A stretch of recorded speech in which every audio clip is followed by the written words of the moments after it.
ಮಂಗಳೂರಿನ ಎಜೆ ಆಸ್ಪತ್ರೆ ಮತ್ತು ಸಂಶೋಧನಾ ಕೇಂದ್ರವು ಯಾವಾಗಲೂ ಅತ್ಯುತ್ತಮ ಆರೋಗ್ಯ ಸೇವೆಯನ್ನು ಒದಗಿಸುವಲ್ಲಿ ಮುಂಚೂಣಿಯಲ್ಲಿದೆ. ರೋಗಿಗಳ ಆರೈಕೆ ಮತ್ತು ಅತ್ಯಾಧುನಿಕ ಸಲಕರಣೆಗಳನ್ನು ಒದಗಿಸುವಲ್ಲಿ ಇದು ಅನೇಕ ಪ್ರಥಮಗಳನ್ನು ಹೊಂದಿದೆ. ಇದೀಗ ಎಜೆ ಆಸ್ಪತ್ರೆಯಲ್ಲಿ ಅತ್ಯಾಧುನಿಕ ಮತ್ತು ಸುಧಾರಿತ ಉದರದರ್ಶಕ ಉಪಕರಣಗಳನ್ನೊಳಗೊಂಡ ಎಂಡೋಸ್ಕೋಪಿ ಘಟಕವನ್ನು ಪ್ರಾರಂಭಿಸಿದೆ.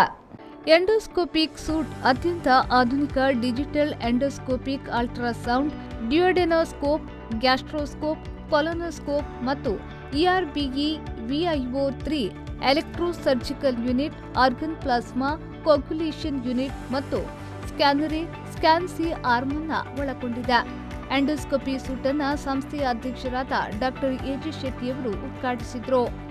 ಈ ಸಂದರ್ಭದಲ್ಲಿ ಎಜೆ ಆಸ್ಪತ್ರೆ ಮತ್ತು ಸಂಶೋಧನಾ ಕೇಂದ್ರದ ನಿರ್ದೇಶಕರಾದ ಪ್ರಶಾಂತ್ ಶೆಟ್ಟಿ, ವೈದ್ಯಕೀಯ ನಿರ್ದೇಶಕ ಡಾಕ್ಟರ್ ಪ್ರಶಾಂತ್ ಮಾರ್ಲಾ, ಎಜೆ ವೈದ್ಯಕೀಯ ವಿಜ್ಞಾನ ಸಂಸ್ಥೆಯ dean doctor Ashok Hegde, A J institute of dental ಸೈನ್ಸ್ನ ಪ್ರಾಂಶುಪಾಲರಾದ doctor Nilan Shetty, consultant gastroenterologist doctor Shivaprasad B ಹಾಗೂ doctor Raghavendra Prasad, consultant gastro surgeon doctor Ashwin Alva, doctor Rohan Shetty, consultant pulmonologist doctor Vishnu Sharma, ಆಸ್ಪತ್ರೆಯ ವೈದ್ಯರು, ಸಿಬ್ಬಂದಿ ಉಪಸ್ಥಿತರಿದ್ದರು.